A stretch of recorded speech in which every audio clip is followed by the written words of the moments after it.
Shalom, selamat pagi Bapak Ibu Saudara sekalian yang terkasih dalam Tuhan Yesus Kristus. Puji Tuhan, kita bersyukur pagi hari ini kita boleh bangun dengan tubuh yang sehat. Dan sebelum kita melangkah sepanjang hari ini, kita rindu merenungkan kebenaran firman Allah. Dan kebenaran firman Allah pagi hari ini datang menguatkan kita tentang pengharapan iman dan kasih. Bapak Ibu yang Tuhan Yesus kasih, mari kita hidup di dalam pengharapan, sebab pengharapan itu sangat penting hari-hari ini dalam hidup kita. Yang kedua, Tuhan mau kita hidup di dalam iman, mempercayai Tuhan dalam segala keadaan sekalipun sulit.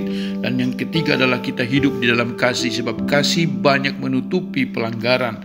Dalam kitab 1 Petrus pasal yang pertama ayat 3 sampai ayat yang keempat, Alkitab berkata kepada kita pagi hari ini, terpujilah Allah dan Bapa Tuhan kita Yesus Kristus, yang karena rahmat-Nya yang besar telah melahirkan kita kembali oleh kebangkitan Yesus dari antara orang mati kepada suatu hidup yang penuh pengharapan, untuk menerima suatu bagian yang tidak dapat binasa, yang tidak dapat cemar dan yang tidak dapat layu, yang tersimpan di sorga bagi kamu, yaitu kamu yang dipelihara dalam kekuatan Allah karena imanmu, sementara kamu menantikan keselamatan yang telah tersedia untuk dinyatakan pada zaman akhir.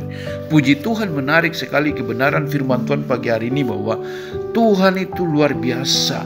Yesus bangkit memberikan kita satu pengharapan.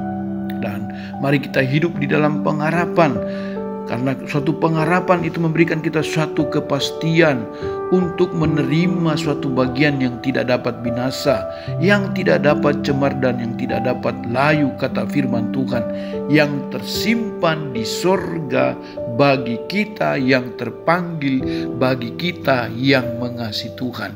Jadi Tuhan memberikan kita suatu pengharapan yang pasti, suatu kehidupan yang baik, suatu hal yang luar biasa, yang tidak dapat binasa, yang tidak dapat cemar dan yang tidak dapat layu.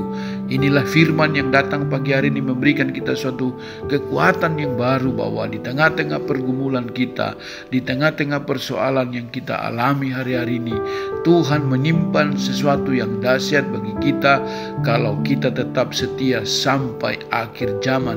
Kita menjadi ahli waris daripada kerajaan surga.